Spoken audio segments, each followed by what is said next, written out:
መጣችሁት ያላችሁት ዲጂታል ነጋሪት የራዲዮ ፕሮግራም ነው በአራዳ ኤፍኤም 95.1 ከኮቨናንት አቤት ጥብቅና ድርጅት ጋር በመተባበር ወደ አድማጮች የሚቀርብ ፕሮግራም ነው። አብረናችሁ የሚቆየው ከኮቨናንት የጥብቅና ድርጅት ጠበቃ ፍቃዱ አንዳርጌ እንዲሁም ደግሞ በቴክኒክ ክፍሉ ናትናኤል አብሮና አለ። ሀሳብ አስተያየት ካላችሁ በአጭር መልእክት ቁጥር 85 45 በስልክ ቁጥር 011 55 85 431 እንዲሁም የመጨረሻውን 432 አድርጋችሁ አስተያየት ሀሳብ ካላችሁ ልትገልጹ ትችላላችሁ። ዛሬ ውይይታችንም የሚሆነው ቀደም ሲል በኮንስትራክሽን ዘርፍ ያሉ ውሎችና ህጎች ማዕቀፍን በሚመለከት ነው።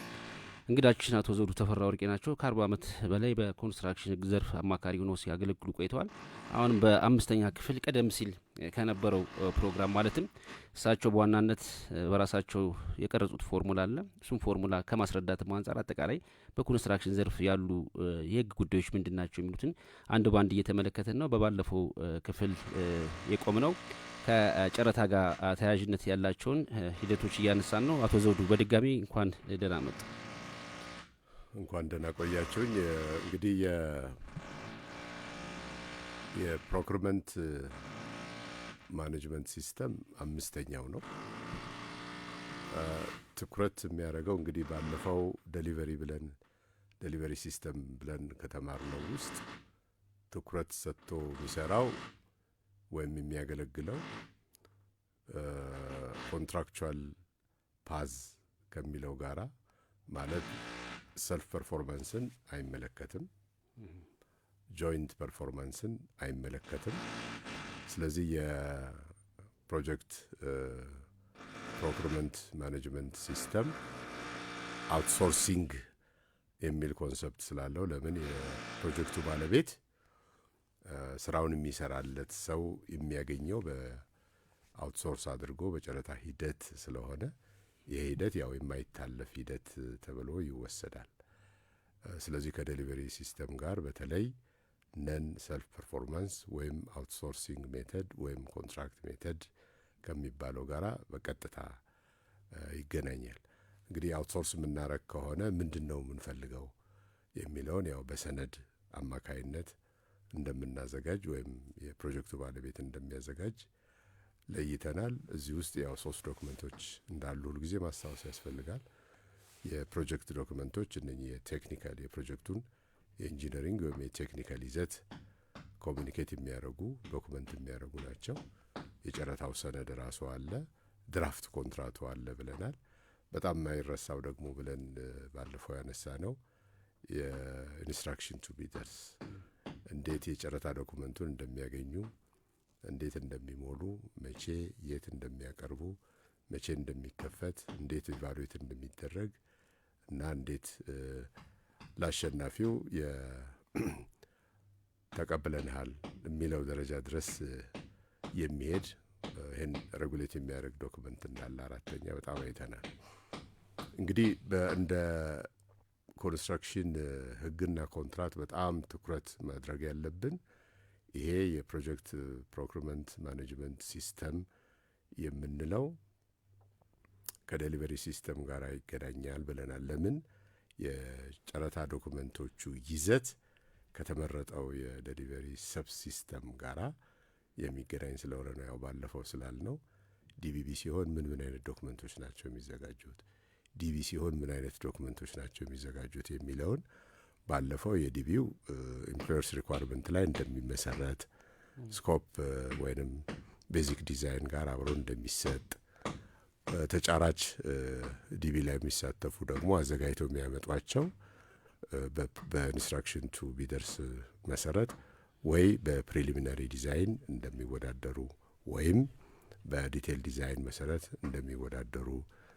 ስለዚህ እዚህ ጋር ያው ቅድሚያ የሚሰጠው ስለ ዲዛይን ኳሊቲ፣ ስለ ዲዛይን ቫሊዩ መሰረት አድርገን ጥሩ ዲዛይን ያመጣው እንደሚመረጥ ነው። በዲቢ ማለት ነው። አሁን ወደ ዲቢቢ ስንመለስ ግን የመምረጫ ክራይቴሪያችን ራሱ ፋይናንሻል ነው። ሊስት ፕራይስ ወይም ሎስት ሪስፖንሲብል ቢደር ብለን ስለምንነሳ እነኚህ የፋይናንሻል መለኪያዎች እንደሆኑ በግልጽ ይታያል። እንግዲህ ፋይናንሻል መለኪያ ማለት ምን ማለት ነው? አስቀድመው ከሚዘጋጁት ዶኩመንቶች መካከል ቢል ኦፍ ኳንቲቲ አለ ብለናል። ይሄ አይተሞቹን ይዘረዝራል።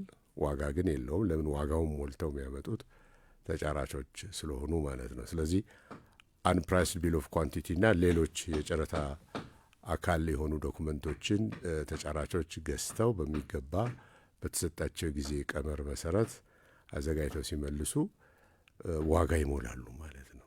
ያ ዋጋ ሲሞላ ፕራይስድ የሆነ ቢኦኪው ሁሉም ተጫራች አምጥቶ ያቀርባል ማለት ነው።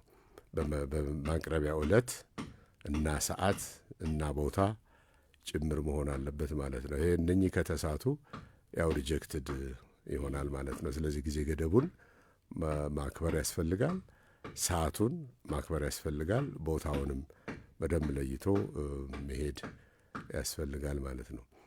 እንግዲህ ዲዛይን ቢድ ቢልድ ወይም ዲቢቢ ከሆነ ምን አይነት የጨረታ ዶኩመንቶች ናቸው ተጫራቾች የሚገዙትና በጊዜ ገደቡ መሰረት የሚያመጡት የሚለው ላይ ትኩረት ሰጥተን እንደምንነጋገር ባለፈው ቀጠሮ ይዘን ነበር። እንግዲህ 4 ዶክመንቶች ናቸው ቤዚካሊ። አንደኛው ዲቴይል ዲዛይን፣ ለምን ዲዛይኑን ኢምፕሎየር ያዘጋጃል ስለተባለ ይሄ ከኢምፕሎየሩ የሚጠበቅ ስለሆነ የዲቢቢ መሰረት ያው ዲቴይል ዲዛይን ነው።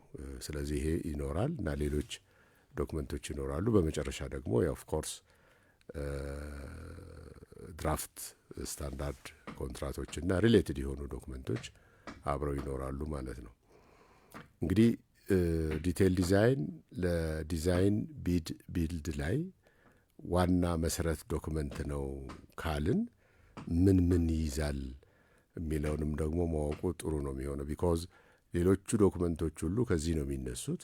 ስፔሲፊኬሽኑ ከዚህ ነው የሚቀዳው፣ ድሮይንጉ ከዚህ ነው የሚቀዳው፣ ቢኦኪውም እዚሁ ላይ መሰረት ተደርጎ ነው የሚቀዳው እና ስለዚህ የዲዛይን ዝግጅት ባለፈውም በመጀመሪያው ዕለት ስንነጋገር በቂ ጊዜ ይፈልጋል፣ በቂ በጀት ይፈልጋል የሚለውን ነገር ለምንድን ነው በቂ ጊዜ በቂ በጀት የተባለው የሚለውን ነገር ቀጥሎ ያሉትን አንድ ዲዛይን ዶክመንት ሊያሟላ የሚገባውን ነገር ስናይ ይሄ ለካ በጣም ኢምፖርታንት ዶክመንት ነው ብለን እንነሳለን ማለት ነው። ዲዛይን ሊያሟላ የሚገባቸው በጣም በርካታ እንትኖች አሉ። ከእነኚህ ውስጥ አንደኛው ኳሊቲውን በተመለከተ ነው። የዲዛይን ኳሊቲ ምን ማለት ነው? 2 መልክ አለው። አንደኛው ቴክኒካል ኳሊቲ ነው፣ ሁለተኛው ሊገል ኳሊቲ ነው። ቴክኒካል ኳሊቲ ስንል የተዘጋጁት የዲዛይን ዶክመንቶች አንድ ፕሮጀክት የተለያየ አስፔክት ያለው ዲዛይን ሊኖረው ስለሚችል ኤረር የሌለው መሆኑን፣ የዲዛይን ኤረር የሌለው መሆኑን፣ ዲዛይኑ ኦሚት ያደረገው ነገር ኦሚሽን የሌለው መሆኑን፣ ዲዛይን ደግሞ የተለያየ አስፔክት ስላለው ቅድም እንዳልነው ላክ ኦፍ ኢንቴግሬሽን ኢን ዲዛይን ዶክመንቴሽን ደግሞ መኖር የለበትም።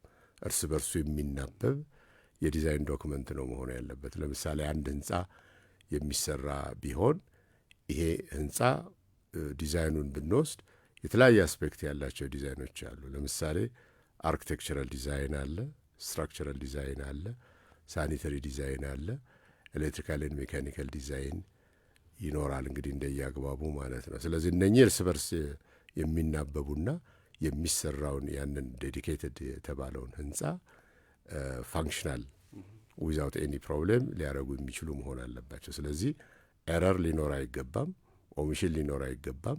ላክ ኦፍ ኢንቴግሬሽን በዲዛይኖቹ መካከል አለመናበብ እና ኮንትራዲክሽን ኦሚሽን ምናምን መኖር የለበትም። ይሄ ማለት ፐርፐዙንም ይጨምራል ማለት ነው።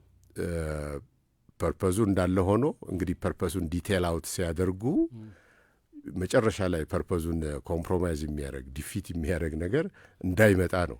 ላክ ኦፍ ኢንቴግሬሽን ኢን ዲዛይን ዶኩሜንቴሽን እንዲኖር አይፈቀድም። ይህን ሚስ ካደረግን ሚስ ዘ ሆል ፐርፐስ ኦፍ ዘ ፕሮጀክት ማለት ነው። ይሄ ሊጋል ኳሊቲ እንለዋለን፣ ቴክኒካል ኳሊቲ እንለዋለን። ወደ ሊጋል ኳሊቲ ስንመጣ ከኢንፍሪንጅመንት ኦፍ ራይት ይሄ ከዲዛይን መብት ጋር የተገናኘ አንድ ኢምፕሎየር ዲዛይኔ ይሄ ነው ብሎ ለኮንትራክተር ሲሰጥ የራሱ ዲዛይን ነው መሆን ያለበት። ስለዚህ የሌላ ሰው የኢንቴሌክቹዋል ፕሮፐርቲ ራይት አፌክት የሚያደርግ መሆን የለበትም። እንደዚህ አይነት ስራው ከተጀመረ በኋላ የሚመጡ ነገሮች ካሉ የመፋለም ግዴታው የኢምፕሎየሩ ይሆናል ማለት ነው። ሁለተኛ ዲዛይን ሴፍ ዲዛይን መሆን አለበት። ቢኮዝ ይህም አንደኛ ከፐርፖዙ ጋር የሚገናኝ ብቻ ሳይሆን የፐብሊክ ኢንትረስትን ጭምር አፌክት የሚያደርግ መሆን የለበትም። ዲዛይን ሴፍቲ በጣም በጣም ከባድ ነው። ስለዚህ እሱን ዲዛይን ላይ ኢንቲግሬት አድርጎ መሄድ በጣም ይገባል።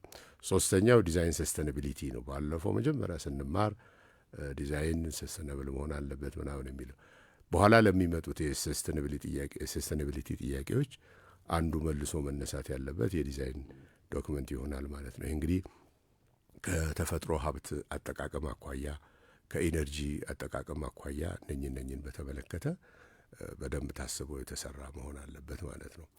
ሌላው ዲዛይን ኤፊሽንሲ ነው። ዲዛይን ኤፊሽንሲ ማለት እንግዲህ ኮንስትራክሽን ኢኮኖሚክስ ነው። ባይ ዘ ወይ ብዙ ሀብት የሚፈስበት ስለሆነ ዲዛይን የምናደርገው ነገር ፋንክሽናል የሚሆን ፋንክሽኑን ፐርፐዙን ኮምፕሮማይዝ የማያደርግ ግን ኢኮኖሚካል የሆነ መሆን ስላለበት እዚህ ውስጥ የሚመጡ በጣም በርካታ የኢንጂነሪንግ ኮንሰፕቶች ናቸው በብዛትና እንግዲህ አንደኛው ዲዛይን የሚያደርጉ ባለሙያዎች የቫሊዩ ኢንጂነሪንግን ኮንሰፕት ታሳቢ አድርገው መስራት አለባቸው ነው። ማለት ጊዜ ግድ የሚፈልግ ኢምፕሊመንት ለማድረግ በጣም ጊዜ የሚበላ ዲዛይን መሆን የለበትም። ኮስት በጣም የሚጠይቅ መሆን የለበትም። ኳሊቲን ደግሞ ኮምፕሮማይዝ የሚያደርግ መሆን የለበትም። ፕሮጀክቱ ካለቀ በኋላም የኦፕሬሽንና የሜንቴናንስን ኮስት ታሳቢ ያደረገ ሚኒመም ኦፕቲመም የሆነ መሆን አለበት ብለው ታሳቢ አድርገው ሊሰሩ ይገባል ነው። ይህ እንግዲህ በዲዛይን ሪቪውም ጭምር በደንብ አድሬስ ሊያደርጉት የሚገባ ይመስለኛል። ሌላው ፖይንት አንድ ዲዛይን ሊን ዲዛይን መሆን አለበት። ማለት ዌስትን የሚያስተናግድ መሆን የለበትም። በምንም ምክንያት ዌስት መኖር የለበትም። አላግባብ የሚባክኑ ማቴሪያል እና ሪሶርሶች መኖር የለባቸው። ሁለት አይነት ዌስቶች አሉ። አንደኛው የታይም ዌስት እንዳይመጣ፣ ሁለተኛ ደግሞ የሪሶርስ በተለይ ከማቴሪያል ጋር በተገናኘ ይሄንን ፋይት የሚያደርግ ኦፕቲመም የሆነ ኢኮኖሚካል የሆነ ዲዛይን መኖር አለበት ተብሎ ይታሰባል። እንግዲህ እነኚህ ሁሉም ጋር ሊኖሩ ይችላሉ አይችሉም የሚታይ ሆኖ፣ ነገር ግን ዲዛይን ላይ በቂ ጊዜ እንውሰድ፣ በቂ በጀት እንመድብ ስንል እነኚህን ሁሉ ታሳቢ አድርገን እንነሳ ለማለት ነው። ከዚህ ጋር በተያያዘ ግን ከዲዛይን ጋር በተያያዘ ብዙ የሚነሱ ችግሮች አሉ አይደል? ይኖራል።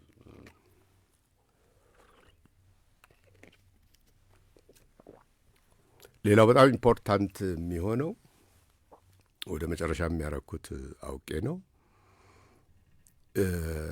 አንድ ዲዛይን ሊያሟላ የሚገባቸው የተለያዩ ሪኳርመንቶች አሉ።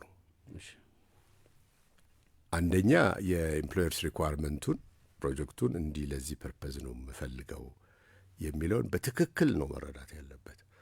ስለዚህ 6 ሪኳርመንቶች አሉ ባይ ዘ ወይ። አንዶም አሁን ምናልባት ለኢንጂነሮቹ ጥሩ የሚሆነው ይሄን መነሻ አድርገው ሪሰርችም ንባብም ቢያደርጉ ጥሩ ነው።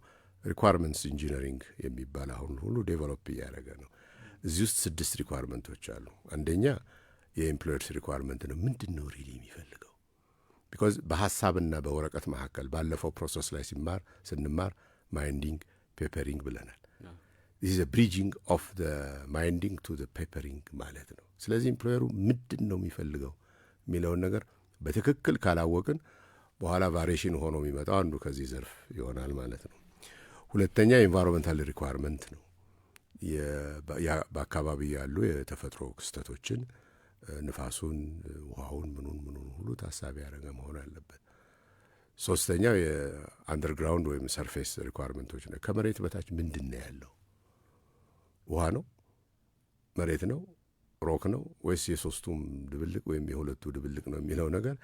ለዚህ ነው እንግዲህ አንድ ህንጻ ሲሰራ ለምሳሌ የሶይል ቴስት የሚባለው ይሄንን አሹር ለማድረግ ነው። ቢኮዝ ዲዛይን ከብዙ ምንጮች የሚመጡ ኢንፎርሜሽኖች ኢንፑት የሚፈልግ ትልቅ ፕሮሰስ ነው፣ ኢንጂነሪንግ ፕሮሰስ ነው። ስለዚህ ይህንን ማሟላት አለብን። እንደውም ፒፒኤ ክሎዝ 4 ላይ የ2011 ማለት ነው እነኚህ ነገሮች አድሬስ መደረጋቸውን የጨረታ ዶኩመንቱ ሲደርሳቸውና በተለይ ዲዛይን ዶኩመንቱ የሚደርሳቸው ከሆነ ይህንን ያገናዘበ መሆኑን የማረጋገጥ የዱ ዲሊጀንስ ኦብሊጌሽን ክሎዝ 4 ፒፒኤ 2011 ላይ ተጫራቾች ላይ ግዴታ ስለሚጥል ይህን ታሳቢ ማድረግ ያስፈልጋል። አራተኛው የዲዛይን ሪኳርመንት ነው። ዲዛይን እንግዲህ ሶስት ነገር ነው በህግ እንግዲህ እንደምንረዳው በእኛ ፊልድ። አንደኛው ሳይንስ ነው። ማንም ሰው ካልኩሌት አድርጎ ትክክል ነው ትክክል አይደለም ብሎ ማረጋገጥ የሚችለው ነው። ሁለተኛው አርት ነው። እንግዲህ ዲዛይን ላይ የተለያየ ኢንተርፕሪቴሽን የሚመጣው ይሄ ከአርት ሳይንስ ጋር በተገናኘ የሚመጣው ነው። ለምን አንድ ዲዛይነር የራሱ የዲዛይን ፊሎሶፊ ሊኖረው ይችላል። የዲዛይን ኮንሲደሬሽን ሊኖረው ይችላል። የዲዛይን አሰምሽን ሊኖረው ይችላል። እነኚህ ኮንሲደሬሽኖች፣ እነኚህ ፊሎሶፊዎች፣ እነኚህ አሰምሽኖች ትክክልም ያልሆኑ ሊሆኑ ይችላሉ። ይሄ ዲዛይን ሪቪው ላይ በጣም ነጥሮ መውጣት ከሚገባቸው ፖይንቶች መካከል ስለሆነ ማለት ነው። ስለዚህ አርት ነው ዲዛይን፣ ሳይንስ ብቻ አይደለም፣ አርት ነው። ስለዚህ ይህን ታሳቢ ማድረግ ያስፈልጋል። ሶስተኛ ህግ ነው ዲዛይን። ለመንግስት ቀርቦ የከተማውን የሀገሩን ህግ፣ ኮድ፣ ስታንዳርድ ዋቴቨር ነገር አሟልቶ የከተማውን ላንድ ዩዝ ፕላኒንግ፣ ሃይት ዋቴቨር ነገር ሁሉ አሟልቶ ትክክል ነው ይፈቀዳል ወይም ተፈቅዷል የሚባለው ህግንም መሰረት አድርጎ የሚዘጋጅ ስለሆነ ኮድ ነው የሚሉት። ያው ህግ ማለት ነው ኮድ። በዚህ ደረጃ ይሄንን ማሟላት አለበት ማለት ነው። አምስተኛው የኮንስትራክሽን ሪኳየርመንት ነው። ኮንስትራክሽን ሪኳየርመንት እንግዲህ የተሰራ ዲዛይን ወደ ተግባር የሚተረጎም ኢምፕሊመንተብል የሆነ ኮንስትራክትብል የሆነ ቢልደብል የሆነ ዲዛይን ነው መሆን ያለበት። እንግዲህ ዲዛይን ፋንታዚ መሆን የለበትም። ለማህበረሰቡ በተለይም ለፕሮጀክቱ ባለቤት የሚገባውን አገልግሎት መስጠት የሚገባው ስለሆነ ስለዚህ ኮንስትራክትብል መሆን አለበት። ስለዚህ ኮንትራክተሩ ያሸነፈው ኮንትራክተር በኋላ ወርኪንግ ድሮዊንግ ሲያዘጋጅ፣ ሾፕ ድሮዊንግ ሲያዘጋጅ የሚቸገር መሆን የለበትም። ይሄ ኮንስትራክትብል የሆነ ዲዛይን መኖር በኋላ የኮንስትራክሽን ሂደቱን የሚያፋጥን ስለሚሆን ዲዛይነሮች ይህንንም ጭምር ታሳቢ አድርገው መስራት እንዳለባቸው ነው። ስለዚህ ዲዛይን ስንል ይህን ሁሉ ያካተተ ሆኖ ይህንን የጨረሰ ሆኖ የፕሮጀክቱንም ስኮፕ ያገናዘበ ሆኖ የሚሄድ ይሆናል ማለት ነው። ለምንድን ነው ይህን ሁሉ የምንጨነቀው ዲዛይን ላይ ስንል ኢምፕሊኬሽኑ ብዙ ስለሆነ ማለት ነው። የፕሮጀክቱን ስኮፕ የምናገኘው ከዲዛይን ነው። በኋላ ፕሮጀክቱ ምን ያህል ጊዜ ይፈጃል ተብሎ የሚወሰነውም ዲዛይኑን መሰረት አድርገን ነው። ፕሮጀክቱ ምን ያህል ብር ይፈጃል ብለን የምንነሳው ዲዛይኑን አይተን ነው።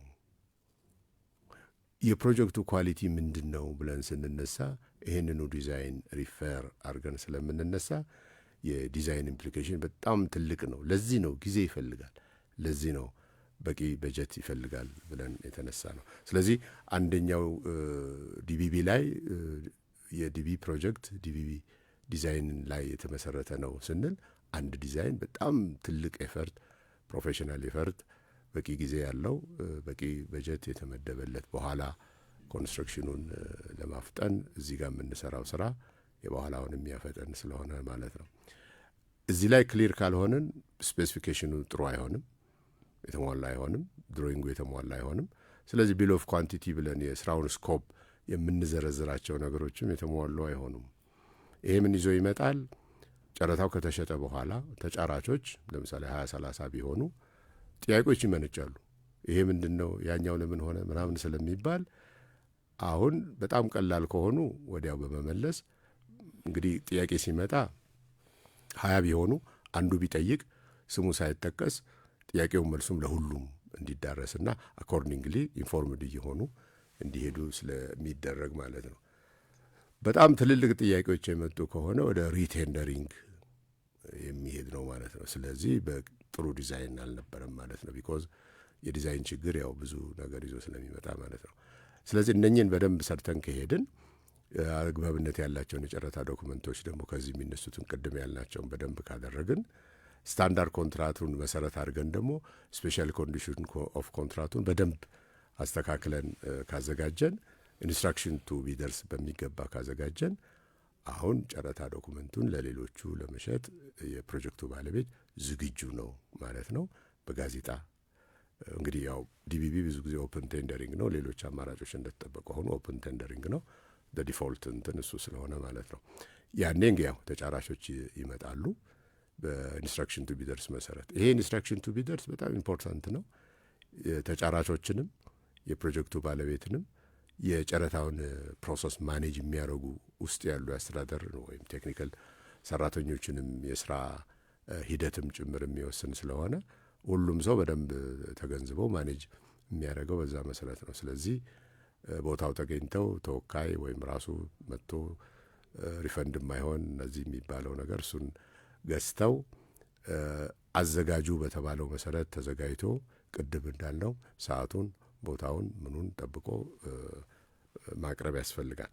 እንግዲህ ዲቢቢ ላይ አንዱ ትልቁ ምንድን ነው የጨረታው መክፈቻ ዕለት ሁሉም ተጫራቾች ወይም ተወካዮቻቸው ተገኝተው ዋጋ ሰምተው ነው የሚሄዱት።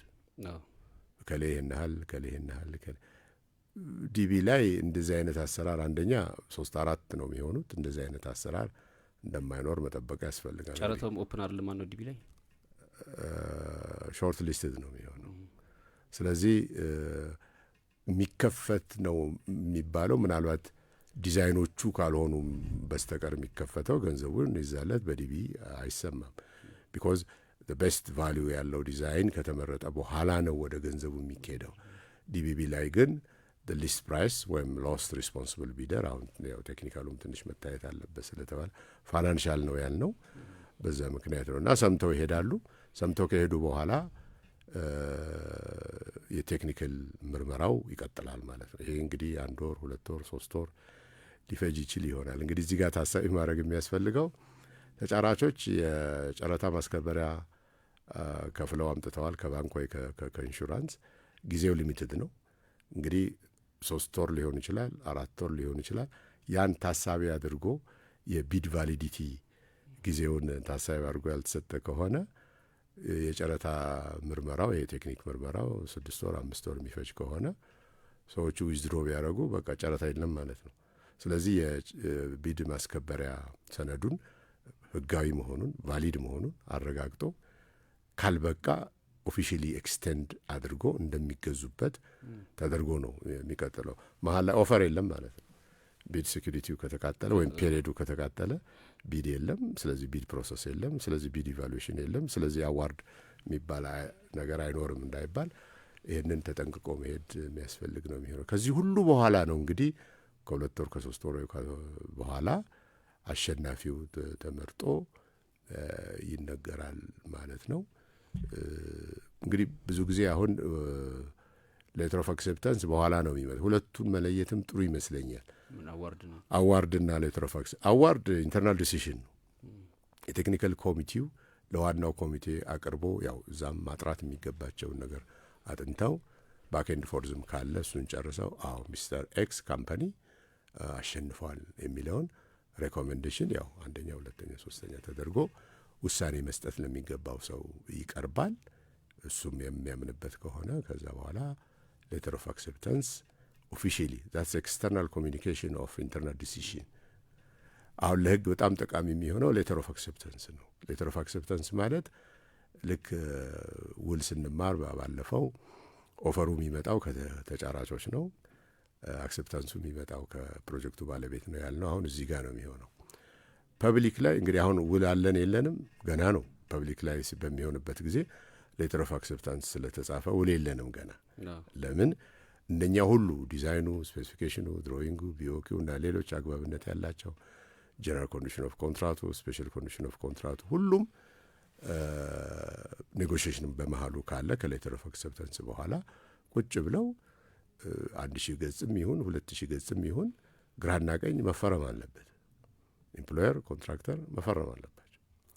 ኮንሰልታንቱ እንዲፈርም አይጠበቅም። ሂዝ ኖት ኤ ኮንትራክቲንግ ፓርቲ ቱ ዛት ኮንትራክት። በስራው ተቆጣጣሪ ነው እንጂ ብዙ ቦታ ግን ኮንሰልታንቱ አብሮ ሲፈርም አያለው ያየኋቸው ዶክመንቶችም ስለ ይሄ ትክክል አይደለም። እሱ በኋላ ፕሮጀክቱን የሚያስተዳድር ኮንትራክቱን የሚያስተዳድር ሰው ኒውትራል እንዲሆን የሚጠበቅ ነው። ስለዚህ እሱ አይጠበቅበትም። ክርክር ላይም ብዙ ጊዜ ነው ገጥሞኝ ያውቃል። ስለዚህ መፈረም እንደ ተወዋይ ፓርቲ ክስ ቀርቦበት ያውቃል።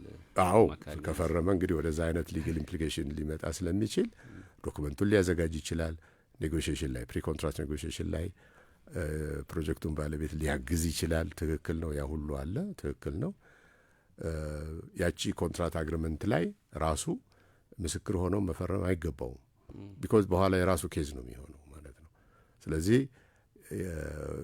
እሱም ብቻ ሳይሆን በሌሎቹ በርካታ ዶክመንቶች ላይ ሶስተኛ ማህተም ልታዩ ትችላላችሁ። የኮንሰልታንቱ ይሄ ስህተት ነው።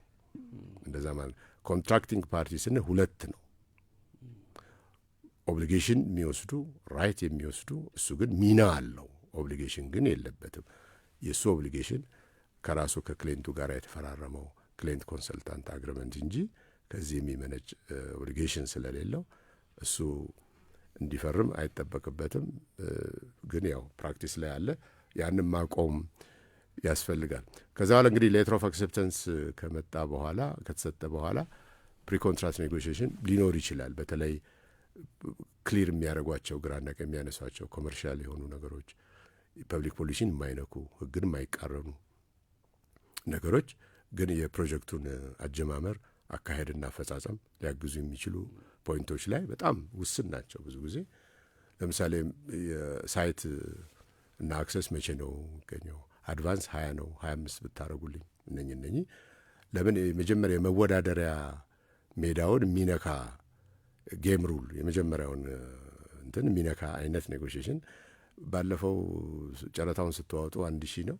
አሁን እንዳሰብኩት 1000 የሚበቃ አይመስለኝም ብሎ ጊዜ ማስጨመር አይቻልም። በኋላ ከተጀመረ በኋላ በሂደት በሚመጡ ውሉ በሚፈቅደው ሕግ በሚፈቅደው መሰረት ካልሆነ በስተቀር ማለት ነው።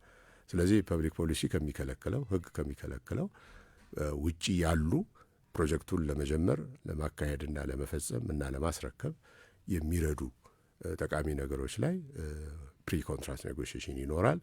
ይሄም በሁለት አይነት መንገድ ወደ ውሉ አካል ሆኖ ሊመጣ ይችላል። አንደኛ የተፈረመውን ፕሪ ኮንትራት ኔጎሽዬሽን ሚኒትስ ኦፍ ሚቲንግ ቃለ ጉባኤ በኦርደር ኦፍ ፕሬሲደንስ መሰረት ስፍራውን አሳይቶ እዛ ውስጥ ማድረግ ወይም በየሚመለከታቸው ኔጎሽት ተደርጎ ሴትል በተደረጉባቸው በየሚመለከታቸው ንዑስ አንቀጾች ውስጥ ወይም ክሎዞች ውስጥ በማስገባት ዲሉን መጨረስ ይቻላል ማለት ነው። ከሌተር ኦፍ አክሴፕታንስ በኋላ ፕሪኮንትራት ኔጎሽዬሽን ከዛ በኋላ ሙሉ ፊርማ ይኖራል ማለት ነው። እንግዲህ ወደ ሂደቱ ከመሄዳችን በፊት የፐርፎርማንስ ሴኪሪቲ እንዲያመጣ ይጠየቃል። ከውሉ በመፈረሙ በፊት ከተፈረመ በኋላ እርግጠኛ የሚቀጥል መሆኑ ከታወቀ በኋላ ይሰጣል። ያቀረበው የውል የጨረታ ማስከበሪያ ለእሱ ይመለስለታል። ለሌሎቹ ደግሞ ያው ለአሁኑ አልተሳካላችሁም ተብሎ ኦፊሻሊ ደብዳቤ ሊጻፍላቸው ይገባል። ያው አንሰክሰስፉል ቢደርስ በተመለከተ ማለት ነው። መልካም። እሺ አድማጮቻችን ያዳመጣችሁት ያላችሁት ዲጂታል ነጋሪት የራዲዮ ፕሮግራም ነው። ዲጂታል ነጋሪት የራዲዮ ፕሮግራም ዘወትር እሁድ ከቀኑ 7 ሰዓት እስከ 8 ሰዓት በኮቨናንት አቤት ጥብቅና ድርጅት ከአራዳ ኤፍኤም 95.1 ጋር በመተባበር ወደ አድማጮች የሚቀርብ ነው። ሀሳብ አስተያየት ካላችሁ በአጭር መልእክት 8545 እንዲሁም በስልክ ቁጥር 0115558431 ወይም የመጨረሻውን 32 በማድረግ አስተያየት ሀሳብ ልትሰጡ ትችላላችሁ። አብረናችሁ ያለ ነው ከኮቨናንት አቤት ጥብቅና ድርጅት ጠበቃ ፍቃዱ አንዳርጌ እንዲሁም ደግሞ በቴክኒክ ክፍሉ ናትናኤል አብሮናል። አድማጮቻችን እንግዲህ ዛሬ የተወያየ ነው ያለነው በኮንስትራክሽን ዘርፍ ረጅም ዓመት ልምድ ያላቸውን አቶ ዘውዱ ተፈራ ወርቄ ኮንስትራክሽን ውሎችና ሕጎችን የሚመለከት ነው። አቶ ዘውዱ ውይይታችን እንቀጥላለን። ይሄ ነው እንግዲህ ይሄ ከዴሊቨሪ ሲስተም ጋር ስናየው የሚመጡ ኢምፕሊኬሽኖችን የምናይበት ነው። ሌላው ሁለተኛ ኢምፕሊኬሽን ባለፈው እንዳልነው የገንዘቡ ምንጭ የዶክመንቶቹንም ይዘት የሂደቱንም አካሄድ ይወስናል ብለናልና የገንዘቡ ምንጭ ማለት የፕሮክሪመንት አካል ማን ነው ፕሮጀክቱን ፋይናንስ የሚያደርገው? አሁን የመንግስት ከሆነ ከትሬዠሪ በተመደበ ከሆነ ያው ሙሉ ለሙሉ የኢትዮጵያ ሕግ ስራ ላይ ይውላል ማለት ነው። ፒፒኤ ባለፈው ያልነው ፐብሊክ ፕሮክሪመንት ኦቶሪቲ ያዘጋጃቸው የጨረታውን ሂደት ሬጉሌት የሚያደርጉ እነሱ ሁሉ የሚገዙት ይሆናሉ። ከባይላተራል ከሆነ ግን እንግዲህ ዶኩመንቶቹ ራሳቸው ሲዘጋጁ ጀምሮ ጥንቃቄ በተሞላው መንገድ ገንዘቡን የሰጠው አካል የሰጣቸው ዳይሬክሽኖች ካሉ እሱን ተከትለው ነው። ለምሳሌ ሎካል ጨረታ ይሁን ወይስ ኢንተርናሽናል፣ ይሄ መጀመሪያ መወሰን አለበት። ይህን የሚወስነው ማለት ገንዘቡ ባለቤት ነው። እቃ የሚገዛ ቢሆን ሶርስ ኦፍ ጉድስ ኬት ነው የሚሆነው። ያ እንግዲህ የኢትዮጵያ መንግስትና ያንን የሰጠው ገንዘቡን የሰጠው አካል ባረጓቸው ስምምነቶች መሰረት የሚገዛ ስለሆነ ሁልጊዜ ተመሳሳይ ነው የሚል መደምደሚያ ላይ እንዳንደርስ ነው። መልቲላተራል ለምሳሌ ዓለም ባንክ በሚሆንበት ጊዜ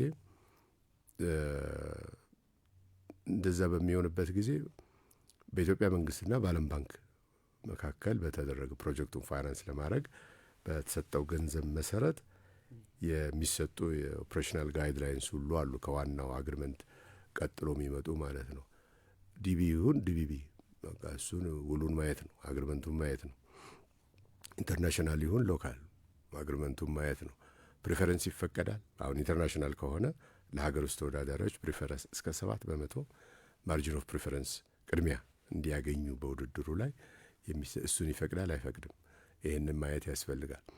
መልቲላተራል በሚሆንበት ጊዜ ድሮ ከዓለም ባንክ ወይንም ከአፍሪካ ልማት ባንክ ወይንም ከአፍሪካ ልማት ፈንድ እና ሌሎችም እዚህ ኤምዲቢ የሚባሉ መልቲላተራል ዴቨሎፕመንት ባንክስ ተብለው የሚታወቁ እንደ ዓለም ባንክ እንደ አፍሪካን ዴቨሎፕመንት ባንክ እና እንደ ኤዥያን ዴቨሎፕመንት ባንክ የሚባሉት ገንዘብ በሚሰጡበት ጊዜ የራሳቸው የጨረታ ሂደት እና የራሳቸው ስታንዳርድ ኮንትራክት ነበራቸው እስከ 2005 ድረስ ማለት ነው እንደ አውሮፓ አቆጣጠር። ከ2005 ዓመተ ምህረት ጀምሮ ግን ከፊዲክ ጋራ በመነጋገር መልቲላተራል ዴቨሎፕመንት የሚል የፊዲክ ኮፒራይቱ የፊዲክ ሆኖ ከ2005 ጀምሮ አይ ቲንክ የመጨረሻው ቨርዥን 2006 ላይ ነው የወጣው። አሁን ሁለተኛው ቨርዥን 2010 ነው የወጣው። ስታንዳርድ ኮንትራቱ ኤምዲቢ ፊዲክ ይባላል ማለት ነው። ሊትሬቸር ላይ በሚለይበት ከለር አለው። ከለሩን አሁን ረሳሁት፣ ሳስታውስ እነግራችኋለሁ። ፒፒ አይሆንም ማለት ነው የዛን ጊዜ። ስለዚህ ስታንዳርድ ኮንትራቱም እንደሚለይ በደንብ መለየት ያስፈልጋል። ኮንሰልታንት ከየት ነው የሚሆነው? እንደ አግሪመንቱ ነው የሚወሰነው። እቃ ከየት ነው የሚገዛው? ቅድም እንዳልነው ማለት ነው። እና እነኝን ሁሉ ሬጉሌት የሚያደርግ ስለሆነ ፕሮክርመንት ሊኒየር የሆነ ሁል ጊዜ ተመሳሳይ የሆነ ፕሮሰስ አለው የሚል ድምዳሜ እንዳይኖር ነው። አራተኛው ከመልቲላተራል ፋይናንስን ቢሆን በባይላተራልም ፋይናንሲንግ የሚደረግበት ፕሮጀክት ቢሆን ማቺንግ ፈንድ በኢትዮጵያ መንግስት በኩል ደግሞ የሆነውን ፐርሰንት 10 ሊሆን ይችላል፣ 20% ሊሆን ይችላል፣ 30% ማቺንግ ፈንድ በሚኖርበት ጊዜ ምንድን ነው የዛ ኢምፕሊኬሽን በውል አስተዳደሩ ላይ በኋላ የሚለውንም ነገር በጨረታው ሂደት ላይ ምንድን ነው በኋላ ምንድን ነው የሚለውን ነገር መለየት ያስፈልጋል። ብዙ ጊዜ ፐርሰንቴጁ የባይላተራሉ ወይም የሜልቲላተራሉ ከሆነ ያው የነኛ የጨረታ አስተዳደር ህግ ወይም በኋላ ኮንትራቱን በተመረጠው ኮንትራት መሰረት የሚካሄድ ከሆነ ደግሞ ያንንም በደንብ አይቶ መሄድ የሚፈልግ ይመስለኛል። ስለዚህ ዴሊቨሪ ሲስተም ጋርና የሶርስ ኦፍ ፋይናንስ ጋርና ፕሮክርመንት ሂደት ይገናኛል ያልነው በእነኚህ ምክንያቶች ነው። መልካም አቶ ዘውዱ፣ እስኪ ቀጣይ እንግዲህ ወደ ፎርሙላው መጨረሻ ላይ እየደረስን ነው። የተወሰኑ ነጥቦች ነው የሚቀሩን። ቀጣይ ያለው ደግሞ ስለ ኮንስትራክሽን ማኔጅመንት ሲስተም ነው።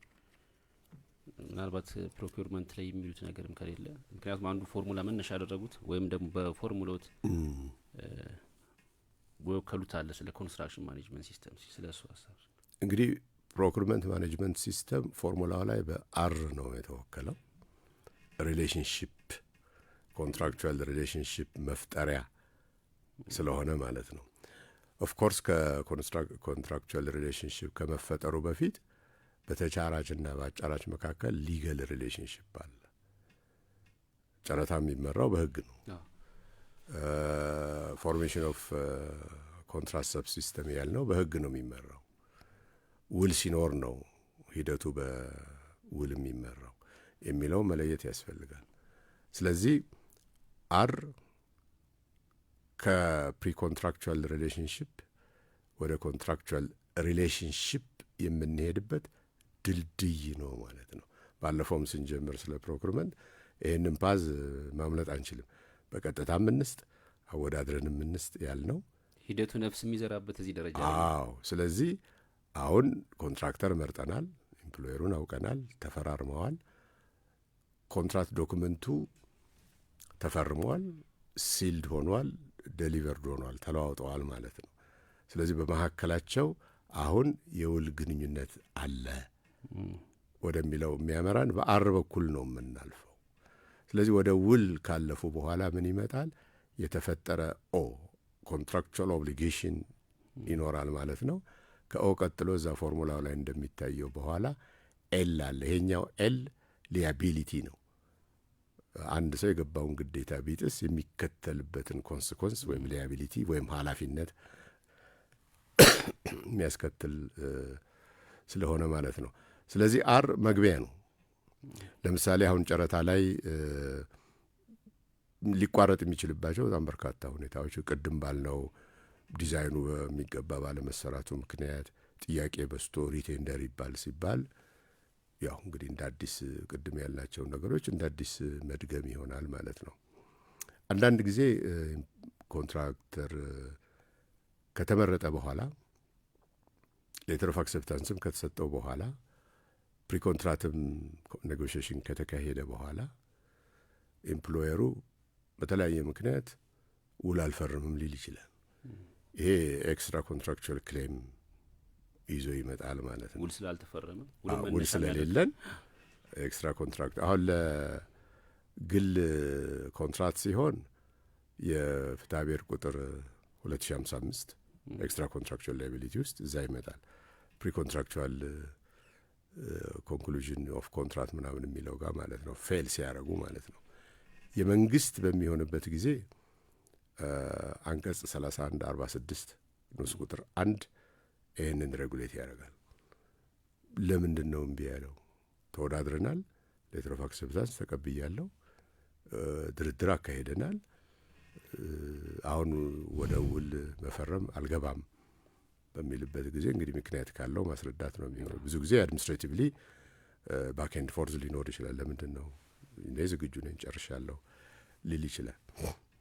ይሄ እንግዲህ ወደ ፍርድ ቤት ሊመጣ ይችላል። ተፈራርመን እንደዚህ ቢሄድ ግን ምንድን ነው ያው ፍርድ ቤቶች በተለይ የመንግስት በሚሆንበት ጊዜ ስፔሲፊክ ፐርፎርማንስ አያዙ ውል ግባ የሚል ትእዛዝ ለመስጠት በጣም አስቸጋሪ ነው። ብዙ ጊዜ አከራካሪ ነው። ውል ይግባልን ብሎም ሊመጣ ይችላል። ክርክሩ ሊመጣ ለምን ፕሮጀክቱን ይፈልገዋል፣ ፕሮፊቱን ይፈልገዋል፣ ስራውን ሰርቶ ይፈልጋል። ግን የሚሰጠው ረመዲ ዳሜጅ ነው፣ ኮምፐንሴሽን ነው የሚሆነው። የ2055ም እንደዛ ነው። ሪኳርመንቶች አሉ እዛ መሟላት ያለባቸው።